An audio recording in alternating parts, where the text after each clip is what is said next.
Assalamualaikum warahmatullahi wabarakatuh. Apa kabar semua? Mudah-mudahan baik-baik saja. Baik, perkenalkan nama saya Muhammad Mahfudin, biasa dipanggil Afud. Saya mahasiswa dari Institut Agama Islam Syahid, biasa disingkat menjadi INAIS, Fakultas FITK disingkatnya, atau disebut dengan Fakultas Ilmu Tarbiyah dan Keguruan, Prodi PGMI. Saya sekarang semester 4. Ini salah satu tugas dari dosen kita, yaitu Bapak Insinyur Rusdiono MPD. Sebelum kita ke materi, alangkah baiknya kita ucapkan lafaz basmalah. Bismillahirrahmanirrahim. Baik, di sini saya akan menjelaskan tentang cara membuat kalimat. Sebelum itu, kita harus tahu dulu pengertian dari kalimat. Apa itu kalimat? Ya, kalimat adalah kumpulan kata yang setidaknya terdiri atas subjek dan predikat. Kalimat pun dapat terbentuk dari satu klausa maupun beberapa klausa. Kalimat menurut Solistiyowati tahun 2015 mengatakan bagian terkecil ujaran atau teks yang mengungkapkan pikiran yang utuh secara kebahasaan. Dalam wujud lisan, kalimat diiringi oleh aluran titi nada, disela oleh jeda, diakhiri oleh intonasi selesai, dan diikuti oleh kesenyapan yang memustahilkan adanya perpaduan atau amilasi bunyi. Dalam wujud tulisan huruf Latin, sebuah kalimat ditandai dengan adanya berbagai tanda baca yang menunjukkan seperti apa kalimat harus seperti apa dibaca.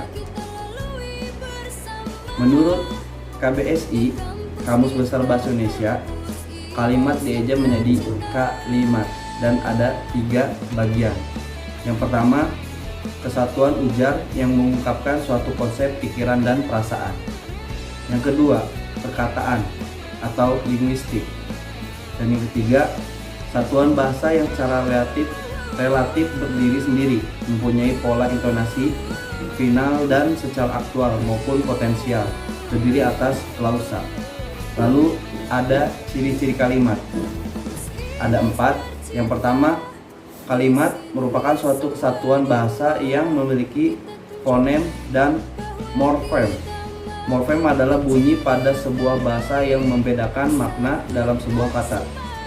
Sedangkan morfem adalah bentuk bahasa yang mengandung arti pada sebuah kata. 2. Dapat berdiri sendiri meskipun tidak ditambah dengan kalimat lengkap. 3. Mempunyai pola intonasi akhir. Dan keempat, adanya huruf kapital dan tanda baca dalam sebuah kalimat. Lalu ada yang disebut dengan unsur-unsur kalimat, yaitu suatu kalimat terdiri atas beberapa unsur pembentuk kalimat. Kalimat sendiri setidaknya terdiri atas unsur subjek dan predikat.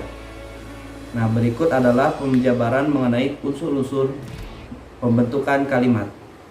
Yang pertama mengenai subjek. Nah, subjek adalah kata benda dalam sebuah kalimat yang dapat berupa nama orang, hewan, benda, sapaan, dan lain-lain. Contoh subjek dalam suatu kalimat ditandai dengan kata yang dicetak tebal. Contohnya, Gina adalah teman kami. Ayah kami sedang lomba memancing. Penulisan Gina dan ayah kami itu ditulis dengan huruf bercetak tebal. Subjek memiliki 8 ciri sebagai berikut. 1. Kata atau frase. Biasanya berkelas kata, benda, nomina. Contohnya, pada kalimat berikut, ilmu kehutanan akan tetap dibutuhkan selama manusia hidup di bumi. 2. Nomina. Tidak pernah diawali oleh kata tugas, kata depan atau kata sambung, karena kata tugas mengubah fungsi nomina menjadi keterangan. Kalimat berikut menunjukkan bahwa kata benda yang diawali kata tugas akan menjadi keterangan tentang ilmu kehutanan. Membahas mengenai kelestarian pepohonan di hutan. 3. Ada kata petunjuk atau artikel. Ini atau itu. Contohnya adalah suara ini dikenal sebagai suara burung yang paling terancam punah di Taman Nasional Gunung Gede Pangrango. Subjek bukan kata ganti atau tanya. Yang kelima, ada kalanya subjek bukan sebagai kata benda nominal, namun pada umumnya diikuti artikel ini atau itu. Sebagai contoh pada kalimat berikut: berenang itu. 6. Subjek dapat dicari dengan menggunakan kata tanya, siapa, dan apa. 7. Subjek dapat ditambahkan akhirannya. Sebagai contoh, masalahnya ialah tersangka tidak bisa diiringi ke Polres untuk diminta keterangan. Sebagai contoh, masalahnya ialah tersangka tidak dapat diiring ke Polres untuk diminta keterangan. Yang terakhir, 8. Pada struktur bahasa Indonesia, subjek pada umumnya berada pada awal kalimat. Selanjutnya, unsur kalimat ada yang disebut dengan predikat. Predikat adalah bagian yang menandai apa yang telah diucapkan ataupun dituliskan oleh pihak pertama. Ciri-ciri predikat dalam sebuah kalimat adalah salah satunya sebagai berikut. Pertama, pada umumnya predikat berada di sebelah kanan subjek. Yang kedua, predikat menjelaskan subjek sehingga kalimat menjadi bermakna. Sebagai contoh, seekor kehutanan berkembang secara fluktuatif. Lalu, ada yang disebut dengan objek. Objek adalah sebuah hal atau perkara yang akan menjadi topik pembicaraan.